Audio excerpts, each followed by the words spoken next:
In this video, we will see what is a constructor and a destructor. Okay, so the thing is, you have to remember is that the constructor and the destructor both are functions inside class. Okay, and I will explain this to you with the help of an example here. Okay, so before going to the example, we will see what are the members inside a class. Okay, so here I have defined a class here, and starting with the heading, that is a class name, inside the braces, access specifier. Here I am making the member variables as private, so private colon member variables. And after that, to access this private member variables, I need a function. Okay, so there are three types of functions inside a class. That is, first one is normal member functions, second one is a constructor, third is a destructor. Okay, so you have to remember this thing, that these two are special member functions inside the class. Okay, so we will see first one, that is the normal member functions. Okay, so these normal member functions we have already seen in the previous examples, but I will just brief you one more example of this normal member function. Okay, so my example, first I am taking the example of a complex number. I need a class which displays the complex number. Okay, the complex number, you know that it is in the format of x plus iy or x plus yi, whatever be the format. This is the generic format we will follow. There is a term known as I, that is a root of -1. Okay, so I want to display a complex number in the output screen. That is my question. Okay, so for that it is using a class. So for that I need to declare and define a class, isn't it? So I am first writing class and its name. I am using n complex. Okay, opening the braces and making the data private first. What are the data? That is a member variables. So private access specifier, putting a colon. Below that I am writing what are the two variables I needed, that is x and y, isn't it? So I am putting index int y.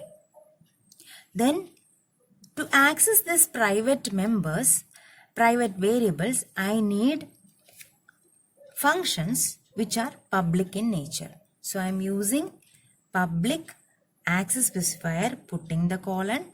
Below that I have to write a function.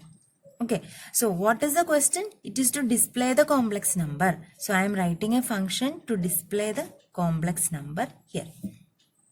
So you know that a function can't return two variables at a time.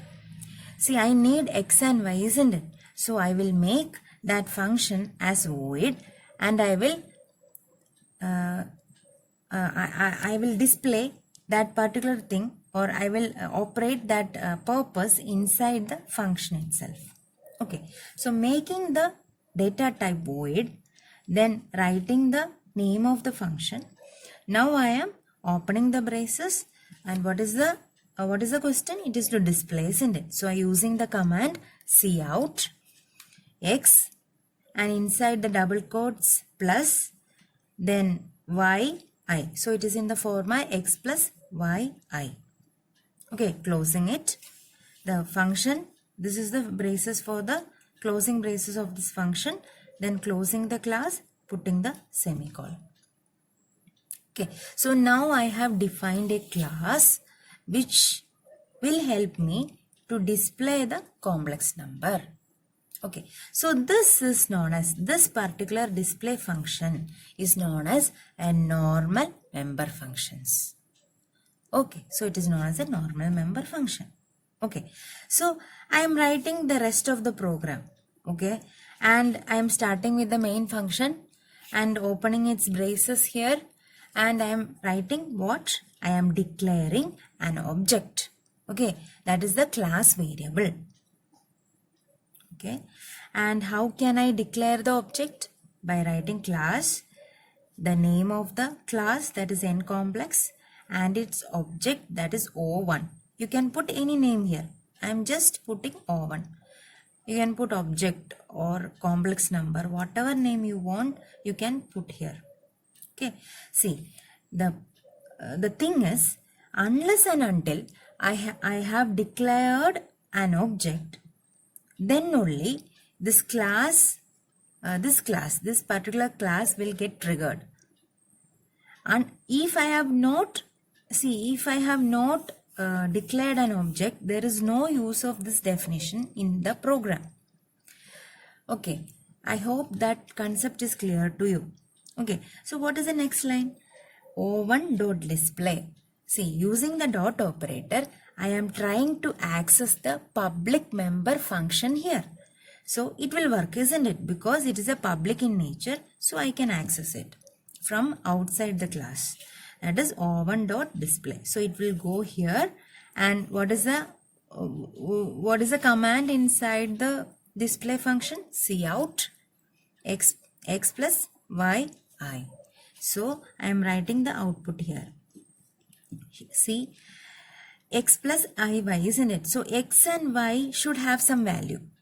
Here we haven't initialized any value, or even here we haven't initialized any value for x and y.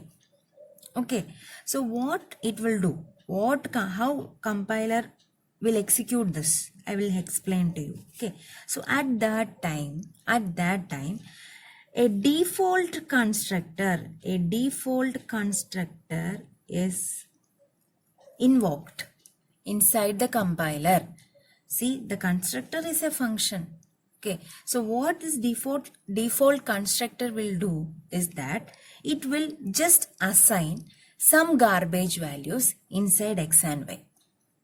Okay, so the output I will get some output. Okay, so the output I will be getting will be some garbage value, that is, let it be 331 plus maybe 725i. Some garbage value I will get.